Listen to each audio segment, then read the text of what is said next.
104 വർഷങ്ങൾക്ക് മുൻപ് ശ്രീനാരായണ ഗുരു വിശ്രമിക്കാൻ ഉപയോഗിച്ച ചാരു കസേര വൈക്കം ഉല്ലല ഓംകാരേശ്വരം ക്ഷേത്രത്തിന് ചെറിയാന്തറ കുടുംബം കൈമാറി.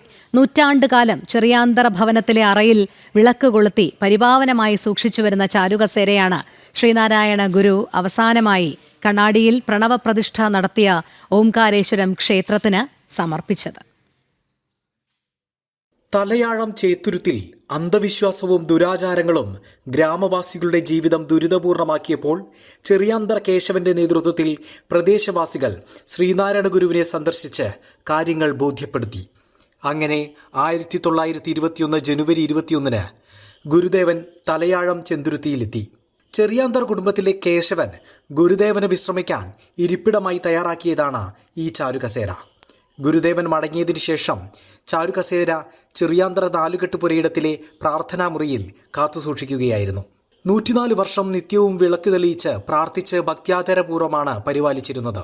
ഇനിയുള്ള കാലം കസേര പവിത്രമായി സൂക്ഷിക്കാൻ ഒരിടം തേടിയ ചെറിയാന്തറ കുടുംബത്തിന്റെ അന്വേഷണം ഗുരുദേവൻ അവസാനമായി കണ്ണാടിയിൽ പ്രണവപ്രതിഷ്ഠ നടത്തിയ ഓംകാരേശ്വരം ക്ഷേത്രത്തിലെത്തി നിന്നു. അമ്പലത്തിൽ പ്രതിഷ്ഠയ്ക്ക് വന്നപ്പോൾ എൻ്റെ അച്ഛൻ്റെ അച്ഛൻ ഗുരുദേവനെ ഇവിടെ കൊണ്ടുവന്നു. ഇവിടെ സർപ്പാരാധന കൂടുതലായിട്ടുള്ള ഗ്രാമമായിരുന്നു. അപ്പോൾ അതിന് വേണ്ടിയിട്ട് ഇവിടെ കൊണ്ടുവന്നിട്ടാണ് ഗുരുദേവനെ കൊണ്ടുവരാൻ വേണ്ടി കൊടുങ്ങല്ലൂരിൽ നിന്ന് വാങ്ങിച്ച കസേരയാണിത്. അന്ന് തൊട്ട് സൂക്ഷിച്ചു. ഇപ്പോൾ എൻ്റെ കാലമായപ്പോൾ ഞാനത് ഇങ്ങനെ അറയിൽ നല്ല ഭദ്രമായിട്ട് ഇതുവരെ സൂക്ഷിച്ചു. ഇപ്പോൾ എനിക്ക് ഇനിയുള്ള സാഹചര്യം എനിക്ക് പറ്റാത്തത് കൊണ്ട് ഞാനത് ഓംകാരേശ്വരത്തോട്ട് സമർപ്പിക്കും. അതെനിക്ക് ഞാൻ പൂർണ്ണ മനസ്സോടുകൂടെ ഒത്തിരി സന്തോഷത്തോടുകൂടെ എന്ന് വെച്ചാൽ 2 നേരം അവിടെ വിളക്ക് അതേപോലെ സംരക്ഷണവും കിട്ടുമെന്നുള്ള പ്രതീക്ഷയോടുകൂടെ ഞാനവിടെ സമർപ്പിച്ചിരിക്കും. അലങ്കരിച്ച വാഹനത്തിൽ സ്ഥാപിച്ച ചാരുകസേര വാദ്യഘോഷങ്ങളോടെ തലയാഴത്തെ വിവിധ കേന്ദ്രങ്ങൾ ചുറ്റി സ്വീകരണം ഏറ്റുവാങ്ങി.